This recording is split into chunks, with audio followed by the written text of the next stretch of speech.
Finally, Spider-Man Brand New Day trailer release ஆயிடுச்சு and trailer was really amazing. Also previousா release ஆன Spider-Man படங்களை விட இந்த Spider-Man படம் ஒரு டிஃபரண்டா டார்க் டோன்ல இருக்க போகுது. அதுக்கேத்த மாதிரி தனிமையில ஒரு டிப்ரெஷனான ஸ்டேஜ்ல இருக்கிற பீட்டர் பார்க்கர் தான் இதுல பார்க்க போறோம். சிம்பிளா சொல்லணும்னா we are going to witness a comic accurate Spider-Man and Peter Parker. ட்ரெய்லர்ல ஃபுல் அண்ட் ஃபுல் நம்ம ஸ்பைடர்மேன் ஃபோக்கஸ்டா தான் இருக்கு.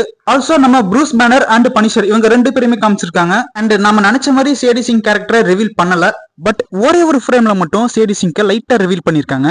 அவங்க கேரக்டரை ரொம்ப சஸ்பென்ஸா தான் வச்சிருக்காங்க. மேபி செகண்ட் ட்ரெய்லர்ல லைட்டா காமிச்சிட்டு படத்துல ஃபுல்லா ரிவீல் பண்ணுவாங்க. அண்ட் ஆல்சோ வந்து லீக்ஸ் எல்லாம் உண்மைதான் போல இருக்கு. நம்ம ஸ்பைடர்மேன் மியூட்டேஷனுக்குள்ள போயிருக்காரு. அண்ட் அதன் மூலியமா அவருக்கு ஆர்கானிக் வெப்ஸ் வர மாதிரி காமிச்சிருக்காங்க. அண்ட் இந்த மியூட்டேஷன் நம்ம ஸ்பைடர்மேனை ஏதோ ஒரு விதத்துல அஃபெக்ட் பண்ண போதுன்னு தான் நினைக்கிறேன். பிகாஸ் ப்ரூஸ் பேனரே சொல்வாரு இந்த மியூட்டேஷன் ரொம்பவே டேஞ்சரஸ் ஆனதுன்னு. அதுக்கேற்ற மாதிரி இன்னொரு ஃப்ரேம்ல நம்ம ஸ்பைடர்மேனோட கண்ணு ரெட் கலர்ல சேஞ்ச் ஆகும். இதெல்லாம் வச்சு பார்க்கும்போது உண்மையிலேயே மேன் ஸ்பைடரை காமிச்சிருவாங்களோ? மேன் ஸ்பைடர்னா உண்மையிலேயே நம்ம ஸ்பைடர்மேன் ஸ்பைடரா ஒரு 8 கால் பூச்சியா மாறிடுவாருங்க.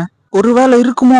சோ படம் வந்தாதான் தெரியும் இது எந்த மாதிரியான மியூட்டேஷன் அப்படின்னு. அண்ட் நம்ம ஸ்பைடர்மேனோட வில்லன்ஸ் ஸ்கார்பியான், டெரன்டுலா, பூமராங்க், ஹேண்ட், அதுலயே ஹேண்டு கூட தலைவன் மாஸ்கே இல்லாம சண்டை போட்டுட்டு இருக்காரு.